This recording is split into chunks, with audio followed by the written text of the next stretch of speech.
obviously credit goes to Miraj. আমাদের ভিতর discuss এটাই হচ্ছিল যে আমরা কিভাবে মোমেন্টামটাকে কন্ট্রোল করতে পারি। Liton congrats, great knocker. মানে উনিও জিজ্ঞেস করলো, বাট ওই মোমেন্ট থেকে কোন পয়েন্টে যে তোমার মিরাজের মনে হয়েছে যে একটু মানে সিচুয়েশন একটু বেটার হচ্ছে? এটা কি ফলো অন এড়ানো বা 50 রান পার্টনারশিপ, কোন সময়টা মনে হচ্ছিল যে একটা কিছু হতে পারে? না, আমি কখনোই লং চিন্তা ভাবনা করিনি।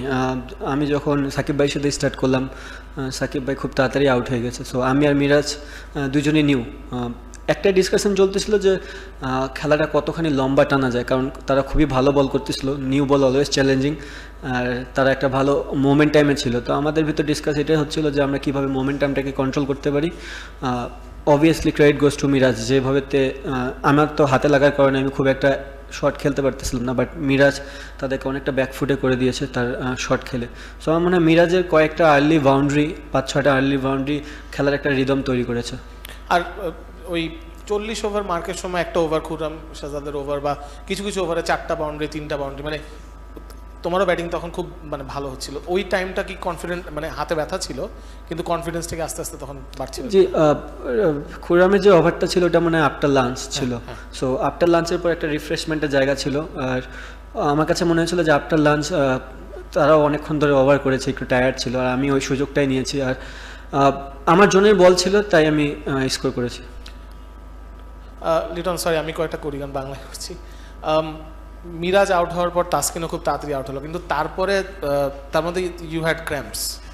তো হাসান মাহমুদের সাথে যে 2 ঘন্টার পার্টনারশিপ, এটা একটু আমাদেরকে এক্সপ্লেন করতে হবে, কারণ ও বেশ মানে 50টা বল খেলে দিছে। ইউ আর অলসো স্ট্রাগলিং, মানে ওই পার্টনারশিপটা কীরকম ছিল? একটা জিনিস ছিল যে হাসান যখন আসে সম্পূর্ণ আমি ডিফেন্সিভ মাইন্ডসেটে চলে গিয়েছিলাম, কারণ আমার বলা সব ফিল্ডারই বাইরে। সো আমার কোনো অপরচুনিটি নেই যে ওখান থেকে বাউন্ডারি বা কোনো কিছু বের করা। ক্রেডিট টু হাসান যে সে আমাকে অনেকক্ষণ ধরে খেলানোর সুযোগ দিয়েছে।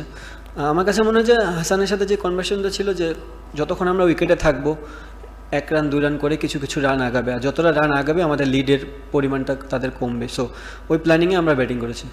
পাকিস্তানের 9 রানে 2 উইকেট, হাতে 2 দিন, তবে বৃষ্টিরও একটা ফোরকাস্ট আছে। তো কি মনে হচ্ছে বাংলাদেশ কি এই টেস্ট জিতবে? দেখেন, বৃষ্টির জিনিসটা তো আমার হাতে নাই, বাট আমরা যদি আগামীকালকে আসে খুব আর্লি ভালো বল করি, এনিথিং ক্যান হ্যাপেন। আর উইকেটটাতে নিউ বলে অনেকখানি হেল্প আছে। সো যদি আমরা তাদেরকে আর্লি আবার ব্রেক থ্রু দিতে পারি, আমার মনে হয় তারা ওই মোমেন্টাম যদি আমাদের হাতে চলে আসে একবার, সো আমরা ইজিলি এটা কামব্যাক করতে পারবো এখান থেকে। The feelings bit nervous. 6টা উইকেট পড়ার পর কিছুটা বিচলিত ছিলাম আমি, কারণ আমি কখনোই ভাবিনি ড্রিঙ্কস ব্রেকের আগেই আমাকে ব্যাটিংয়ে নামতে হবে। মিরাজ এবং আমি যখন ব্যাট করছিলাম তখন আমরা বলছিলাম যে তাদের এখন ভালো মোমেন্টাম আছে, আমরা এখন সময় নিব এবং দেখা যাক সামনে কি হয়। Not really. এর আগে আমি 141 রানের ইনিংস খেলেছিলাম শ্রীলঙ্কার বিপক্ষে, একই ঘটনা ঘটেছিল তখন। আমার মনে হয় ভালো পুঁজি পেয়েছি আমরা, এরকম সুযোগ পাওয়ায় আমি ভাগ্যবান ছিলাম। আমি বেশ খুশি।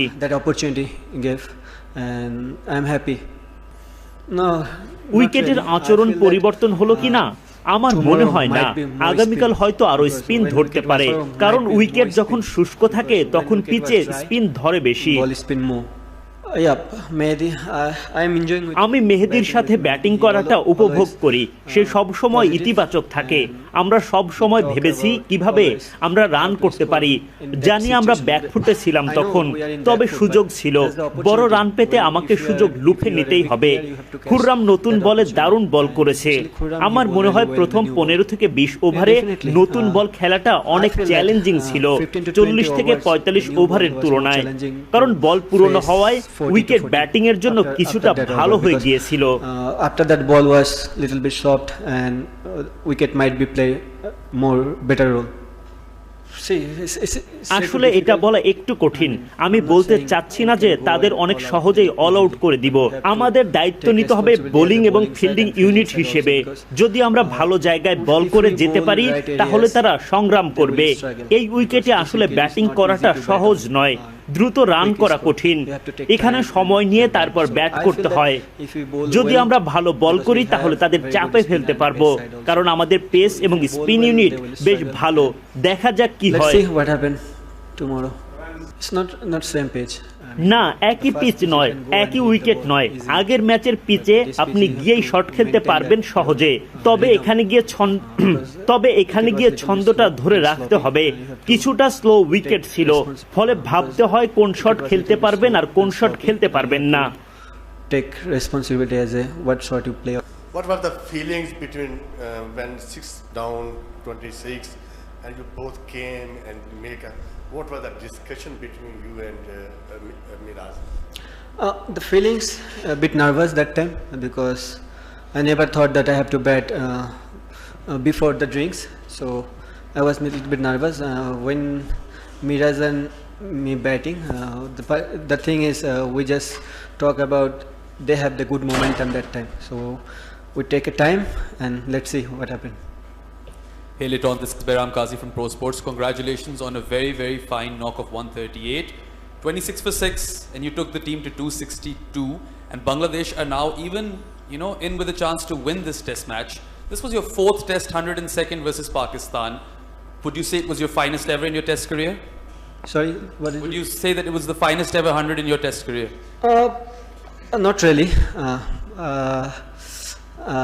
I scored 141 against Sri Lanka. The same thing happened to me.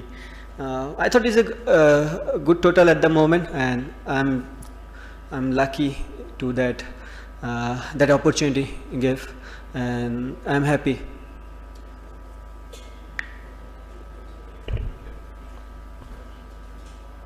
আমি কয়েকটা একসাথে করি। Liton, congrats, great knocker. মানে উনিও জিজ্ঞেস করলো, বাট ওই মোমেন্ট থেকে কোন পয়েন্টে যে তোমার মিরাজের মনে হয়েছে যে একটু সিচুয়েশন একটু বেটার হচ্ছে? এটা কি ফলো অন এড়ানো বা 50 রান পার্টনারশিপ, কোন সময়টা মনে হচ্ছিল যে একটা কিছু হতে পারে? না, আমি কখনোই লং চিন্তা ভাবনা করিনি। আমি যখন সাকিব ভাইয়ের সাথে স্টার্ট করলাম, সাকিব ভাই খুব তাড়াতাড়ি আউট হয়ে গেছে, সো আমি আর মিরাজ দুজনেই নিউ।